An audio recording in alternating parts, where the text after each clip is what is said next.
नमस्कार, रामकृष्ण हरी. माझ्या चॅनलवर तुमचे स्वागत आहे. माझे नाव लक्ष्मी. आज मी तुमच्यासमोर गणेश पुराण कथासागर घेऊन येत आहे.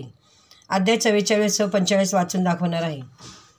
अध्याय 44 श्री गणेशाचे शुभाशीर्वाद. देवाचा पराभव झाल्याने त्रिपुराने तिन्ही लोकात अधर्म सुरू केला.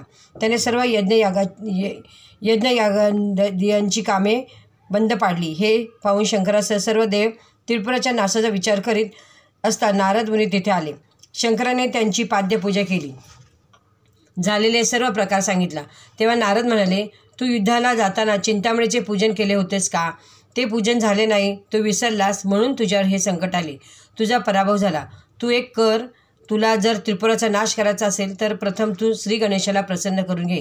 त्यांची तू प्रथम पूजा कर आणि मग युद्धाला जा, म्हणजे तुझा जय होईल. त्रिपुराने श्री गणेशाची मनोभावे आराधना केल्याने श्री गणेशाच्या कृपेनेच त्याला सामर्थ्य मिळाले. त्यावर शंकर म्हणाले, नारदा, श्री गणेशाचे मला षडाक्षर व एकाक्षर असे 2 मंत्र दिले होते. त्या मंत्राचा जर संकटकाली जप केला तर संकटाचा नाश होईल, असं त्याने मला सांगितले होते. युद्धाला निघण्यापूर्वी मी मंत्राचा जप करण्यास विसरलो, म्हणून माझा पराभव झाला आहे. असे म्हणून शंकर दंडकारण्यात तपस्या करण्यास गेला. एकांतात जागा बघून पद्मासन घालून बसले. इंद्रिय आणि मनावर ताबा मिळून 10 वर्ष एकाग्रतेने तपस्या केल्यानंतर 5 मुखे, 10 हात, मस्तकी चंद्र, गळ्यात रुद्रमाळा, सर्पभूषण, सूर्याप्रमाणे अति तेजस्वी आणि भगवान शंकराची लक्षणे असलेले दिव्य पुरुष त्यावेळी शंकराच्या मुखातून निघाला.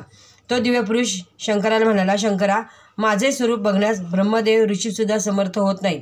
उपनिषदांनाही माझ्या स्वरूपाचा पत्ता लागत नाही. मी पुष्कळ रूपे घेतो आणि सृष्टीचे पालन पोषण करीत असतो.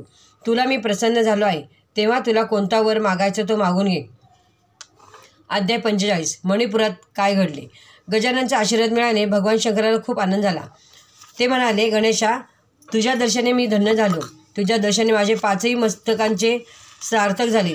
माझी पंचमुखे पवित्र झाली.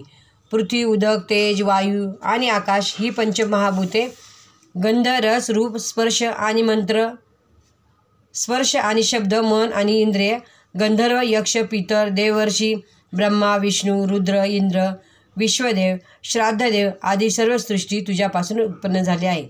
तू रजोगुणांचा आश्रय करून सर्व सृष्टी उत्पन्न करतोस. सत्वगुणांचे तिचे पालन करतोस आणि तमोगुणांचा आश्रय करून तिचा तू संहार करतोस. हे सर्व करीत असताना कर्तेपणाची बाधा तुला कधी होत नाही. तू सर्व गणांचा स्वामी आहेस, म्हणून तुला गणपती म्हणतात. यावर गणपती म्हणाला, शंकरा, तुला जेव्हा जेव्हा माझी आठवण होईल तेव्हा तू माझे स्मरण करशील, तेव्हा तुझे संकट मी दूर करेन. तू बीज मंत्राचा जप करून बाणाला अभिमंत्रित कर. तो बाण जर त्रिपुराच्या पुरावर सोडलास तर तिन्ही पुरे नाश पावतील. मग तू त्याचे सहज भस्म करशील. त्यानंतर गणेशाने आपली सहस्र नावे शंकराला सांगितली. त्या सहस्र नामांचा जप केला तर कोणत्याही कार्यात यश येते आणि सर्व इच्छा पूर्ण होतात.